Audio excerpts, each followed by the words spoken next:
Welcome to the Soulful CXO, where we discuss leadership principles, core values, health, wellness, and resiliency. I'm Dr. Rebecca Wynn, the founder and the host of the show.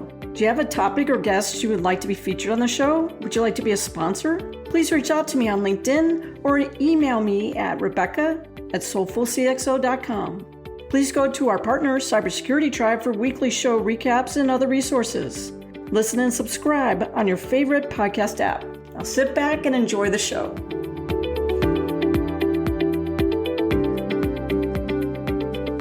Welcome to the Soulful CXO. I'm your host, Dr. Rebecca Wynn. We are pleased to have with us today Chris Roberts. Chris is award-winning, globally renowned CISO at Boom Supersonic. He is considered one of the world's foremost experts on counter-threat intelligence, also known as Dr. Dark Web. He has over 20 years experience working in enterprise, industrial, and government segments, addressing evolving security threats. He gained global attention in 2015 for demonstrating the risk to aviation that allowed attacks against flight control systems. He is routinely invited to speak at conferences and is a regular commentator on media. His ability to find holes in everything has helped companies, governments, and the public improve their safety over many years. He is highly sought after keynote speaker on many advisory boards where he and I first met, and has had too many published works to list here, so search for all his works. He was recently awarded the Champion of Security Award for Inclusion at RSA 2023 conference, which honors the security leaders who organize their teams to accommodate diversity, equity, and inclusion principles to the fullest degree. Chris, my friend, welcome to the show. Thank you. I'd forgotten about the RSA stuff. That was A, pretty fantastic, and B, somewhat unexpected. I totally spaced on that one. Thank you. It's nice to be here and hang out again. That's the fun part about it. We get to hang out again, which is kind of nice. Now, for those who don't know, your background is really interesting. So can you walk people through kind of like your journey and how you got to here today? And if you want to go in details of 2015, you can, but if not, I understand. No, I got to be careful. So the irony of this whole thing is I'm actually sitting in the UK in the middle of Wiltshire, and one's mother is sitting on the sofa just beside here. So one has to be very careful about what one says in front of one's mother. Otherwise, one is going to get a Christopher again.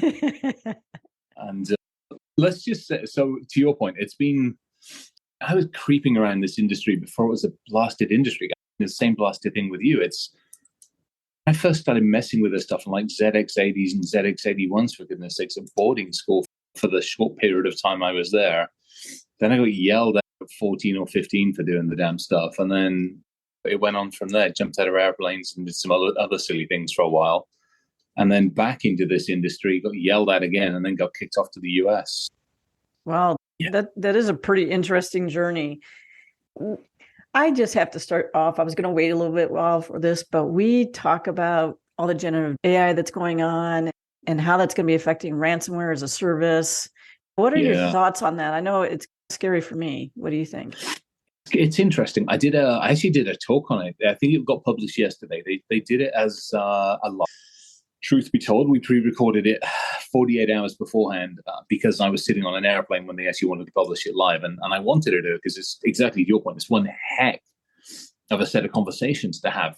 But I took it in a different direction because you're right. It's when you take a look at artificial intelligence, you've got the regular narrow stuff, you've got the general AI, and then to your point, you've got generative AI, where you really start getting into the language, the linguistics, and the human interaction with basically this entity that you can text and have an interesting, shall we say, conversation with.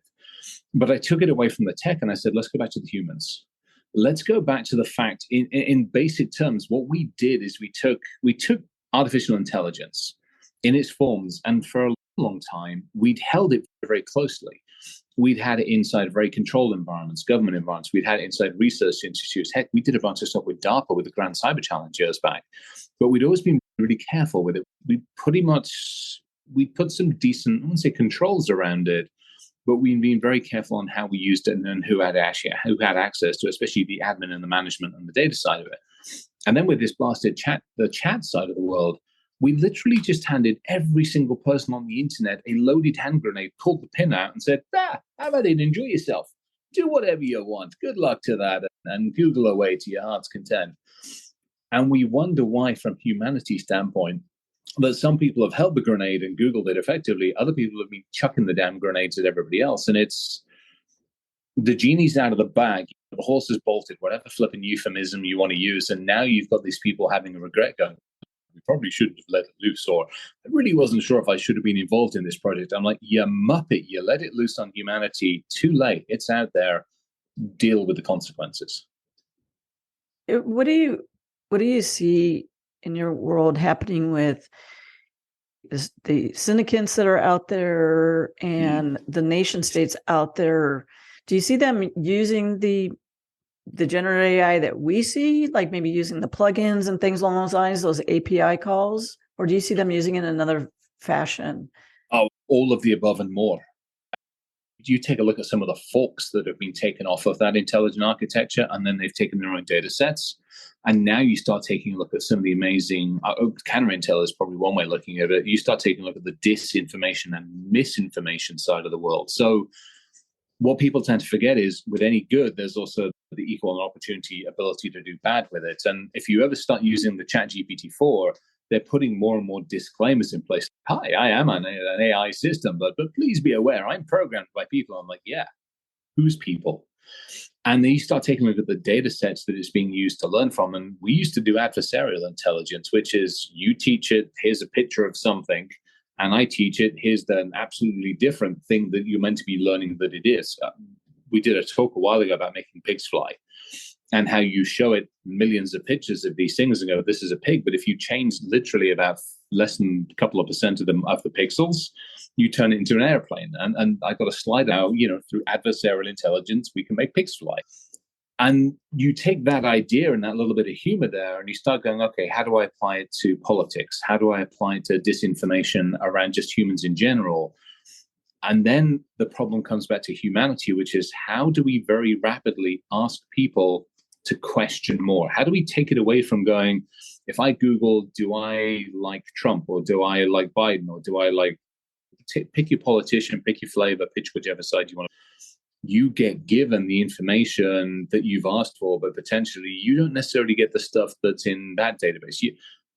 It's now how do people ask more questions and how do you learn what's truth, what's disinformation, what's FUD, what's handed over by a true intelligence system with disclaimers versus what I've poisoned it with.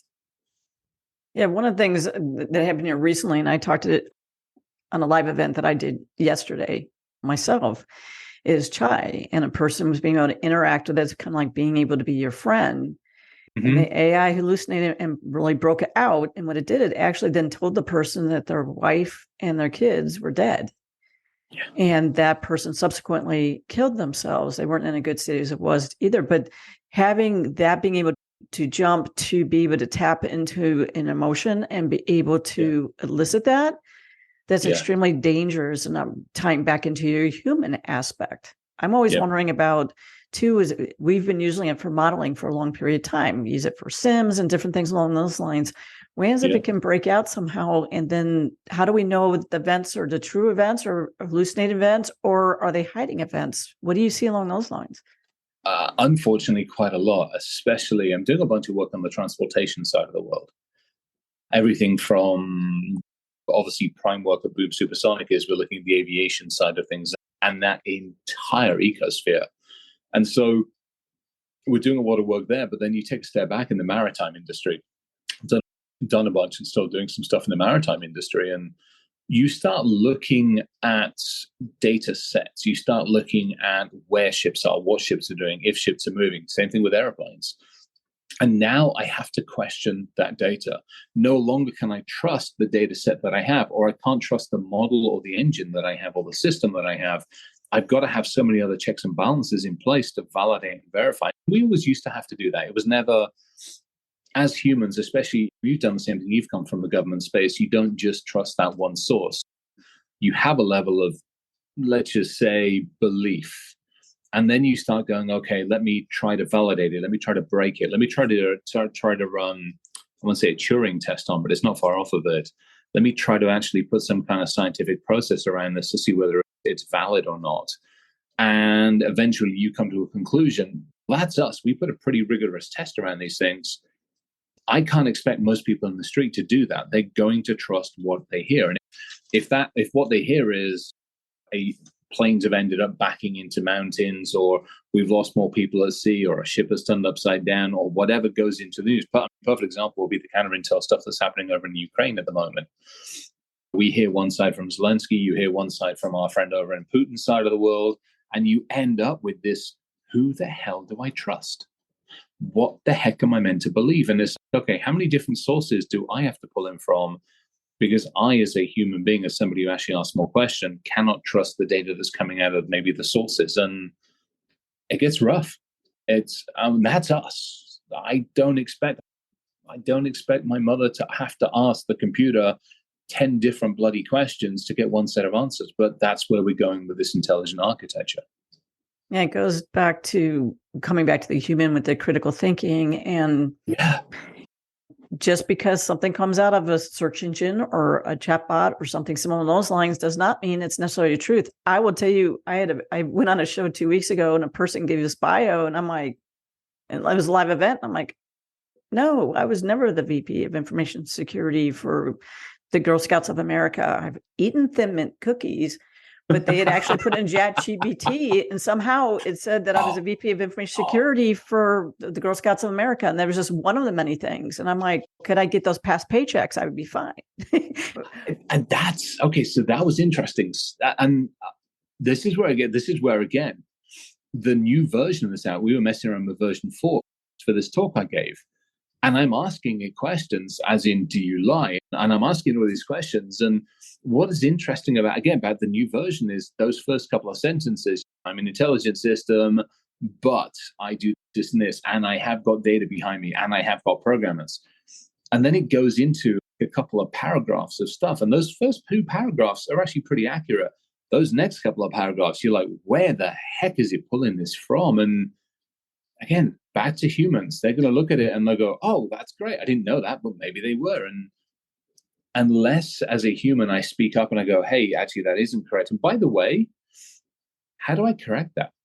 What's my recourse for correcting anything on the internet these days? It used to be you couldn't exactly phone Google up, but you could at least put an error system in. Same thing, Wikipedia, you could put an error correction capability in or something like that. But nowadays, if ChatGPT is lying to you, and you don't know it, or if you do realize it, what's your recourse on this one? 1-800-CHAT-GPT? Yeah, holy crap, Batman. One of the things that we saw recently, too, just to name them, is when the lawyer went ahead and did his little briefing, and then it cited cases and all that stuff, and then he turned it all in, and the judge came back to him here in the United States and was like, there's no such cases whatsoever. They made up the cases. Yeah. They sounded feasible. But it's not allowed to make it up. What it's doing is it's pulling data sets and data sources from disparate systems. This is, this from dealing with huge data sets. This is back to that garbage in, garbage out. This is not a data lake it's pulling from. This is the data swamp. This is who's doing checks and balances on that data that it's learning from. We get told that it's a set of programmers and developers and coders. Great. There aren't enough people out there to keep track on everything that's going on with ChatGPT. So now we get into this. How much is it learning from its own data? How much is it learning from? And then how is that model actually training itself and learning from itself and validating it? I'm interested to see. It's not quite turned into the shit show that was. Do you remember that debacle 7 years ago when I think it was Google or Microsoft put up their own version of an intelligence system on Twitter? And I think within 24 hours, it got turned into this racist, bigoted, Hitler-loving system until it got pulled because they were like, whoops, that's not what we meant to happen. Welcome to humanity, people. Yeah, and some of us just start having fun with that kind of stuff. I'm a licensed pen tester myself, but not on your scale. Absolutely. But don't tell me there's no way you can. Don't ever say that. Don't say this is perfect because we will prove that it's not. No, right. I was reading the other day about ChatGPT 5, and they said ChatGPT 5 coming out that it will be able to, or already has, in the modeling doing right now, basically digested all the information that's ever been created in humanity. I'm really wondering about the hallucinations and stuff like that possibly come there just because you talked about swamp. What is that on swamp on steroids? And if you've been able to digest all the information that was made by humanity, that would be so now let's take that in. Let's look at that from context. We know we've got if we break the internet down so that everybody understands it, we have the open stuff. So the stuff you find on Google, just the open, clear web, regular internet of things. Not into internet that's all over the place. Then you've got the stuff that's typically behind like paywalls, register walls, and that's everything from your regular library to all the stuff that's sitting behind like individual people's systems. Then obviously you've got the darker stuff.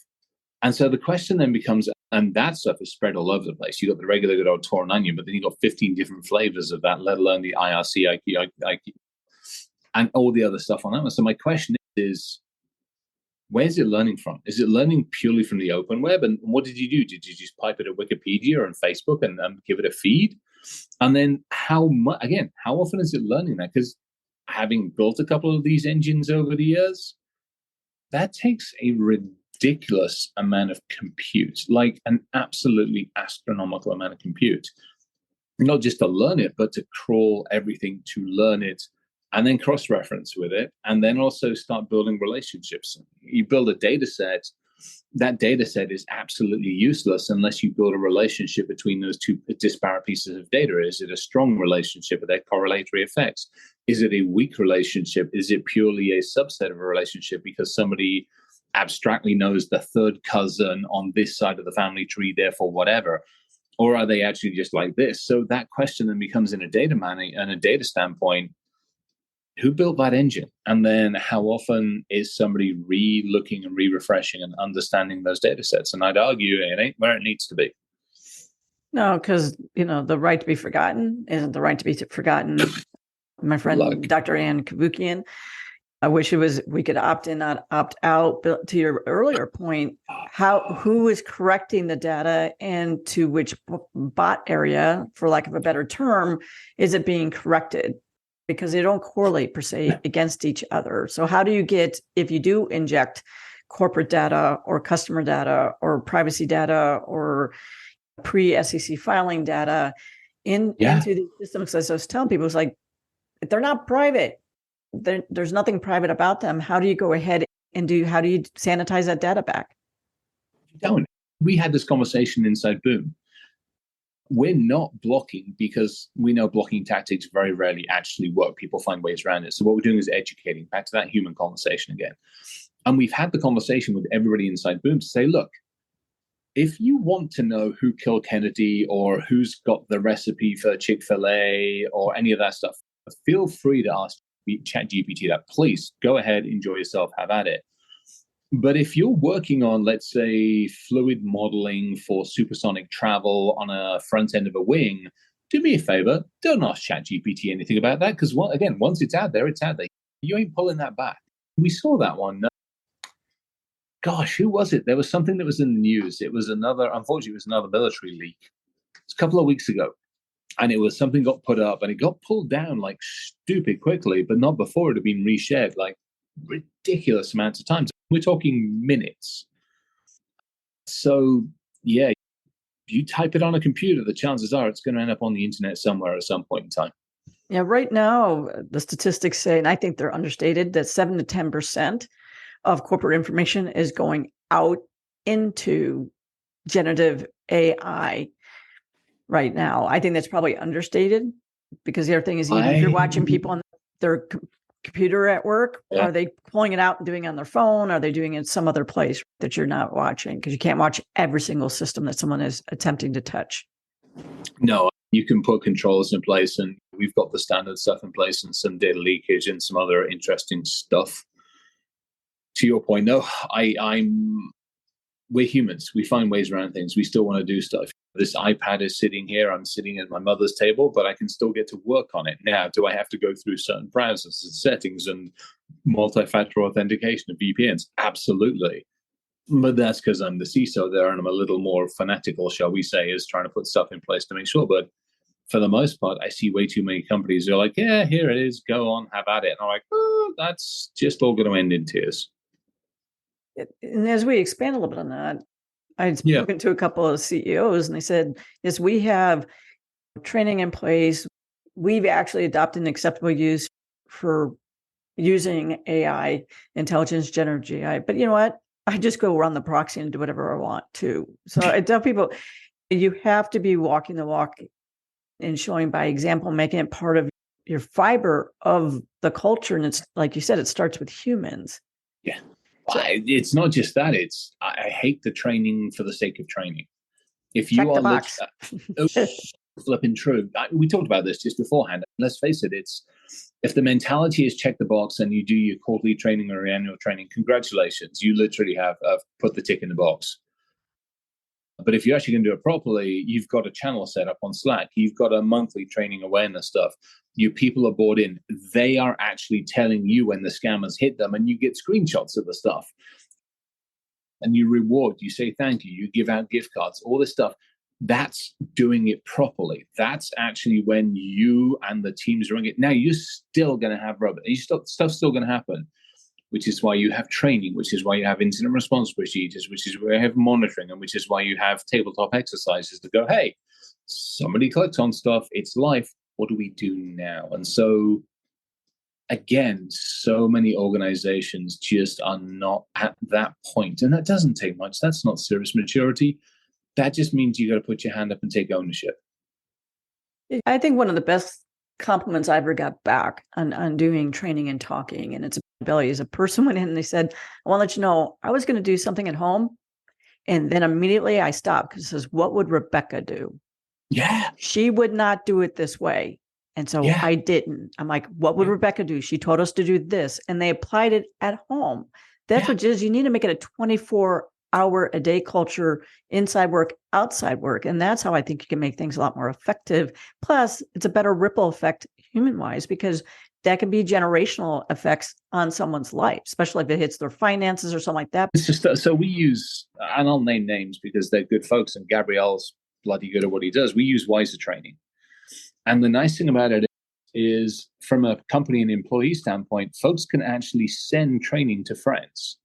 They can actually send it to friends, family. They can send it to whoever they want. They can send it to their kids at home. If they do training in the office and they're like, hey, I like this one, we fully allow, as does the platform, for people to actually send it to their friends and family. So at which point, exactly your side, we make it so that we'll talk about kids, we'll talk about just clicking stuff, we'll talk about home finances, we'll talk about dating. It's done deliberately that way so that you can share it. There's a button right there, share this with, and you just put in email. There's no cost to it. Gabrielle's just, hey, I want people to learn. I'm like, yes. So exactly to your point, if I help you, I help your family, I help the kids, I help the parents, I help the grandparents, the chances are it's going to rub off on you at work as well. That's how it should be done. One of the things that we see quite a bit today is the resiliency and the frustration and the quick exit of a lot of CISOs. I think part of it is just a lot of us have gotten burned out, and a lot of us obviously gotten beaten up. Yeah. Really slow. So how would you suggest that people work effectively with the board when we're talking about all these emerging technologies? We have generative AI. Yeah. How would you suggest that we work effectively and try to handle this? Because like you said, us trying to do it on ourselves, being able to police this 24 hours a day, 7 days a week, we don't have the resiliency anymore. We don't have the resiliency. I don't think we have the patience anymore either. And I think it's also, to me, it's a number of different things. First and foremost, we as an industry are not good to ourselves. We have a fight with an adversary on a minute-by-minute basis that we don't do a good job of articulating to the board, let alone our peers in our groups. We also have an internal fight with every single vendor, partner, and supplier that wants to sell us their solution, that tells us this is the best thing since sliced bread, and how dare we not answer their emails, texts, phone calls, messages, impolite knocks at the door, and chasing around conferences. And yet we're also still fighting a population that we haven't done a very good job of educating, and somewhat our fault and somewhat the fact that we've not effectively partnered up with the people team or the HR team. We haven't managed to get our message across to finance effectively, or they haven't listened. And the same thing with everybody in our peers. So it's a rough deal. And I think the other challenge is you've typically got a couple of different types of CISOs. You have the one that's just going to go in there and buy whatever the newest, shiniest object is, because the chances are they won't get fired for a year or two while they try to install it.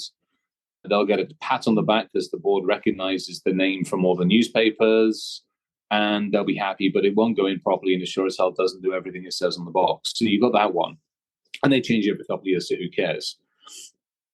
You have the CISOs coming into this world who are, say, more finance and more business savvy, which is actually not a bad thing. Those understand and know the language, but they don't necessarily know the technology or don't have the necessary connections in the industry to really talk with their peer group and go, hey, I'm looking at, let's say, endpoint. Give me the ones that are crap. Give me the ones that are good. Give me the new ones emerging and help me understand it.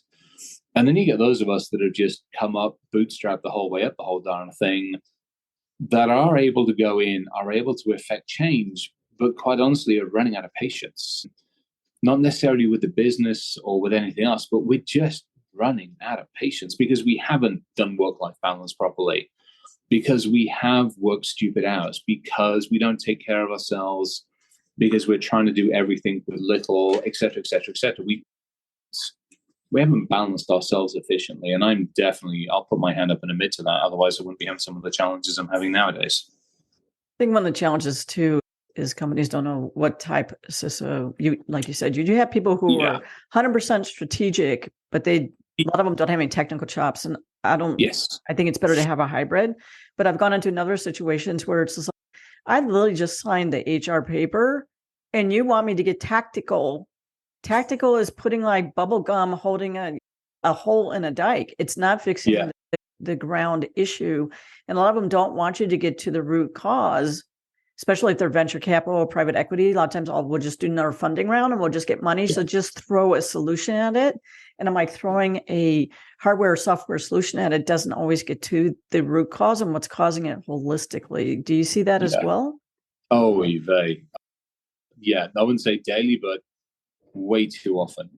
And you hit the nail on the head, which is there are so many organizations in the security space which are immature to a point where they are on a round of funding or 2 or 3 or 4, and they just want something to work. Exactly to your point, don't give me a solution, just give me that Band-Aid. And it's a Band-Aid on top of a Band-Aid on top of a Band-Aid. And all of a sudden you're like, hey, you're 6 Band-Aids deep in this.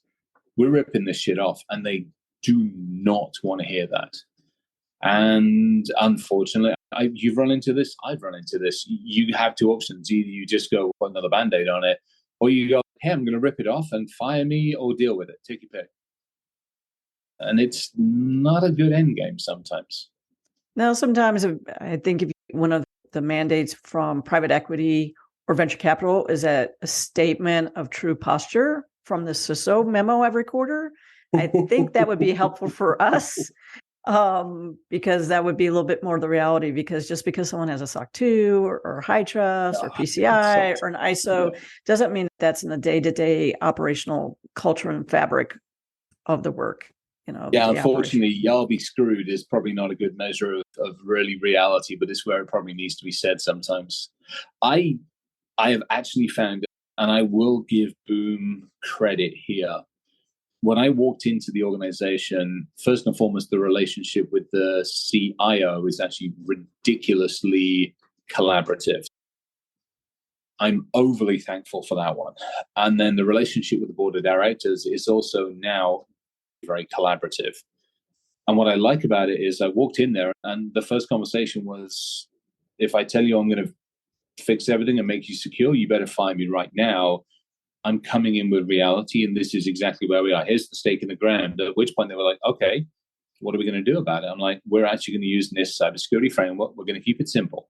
We have to be beholden to other things, and those are fine. I deal with that behind the scenes. But for everybody here and for the organization, we're going to hold us to, because I can baseline the metrics. I can help you understand what maturity looks like. We can talk about the roadmap.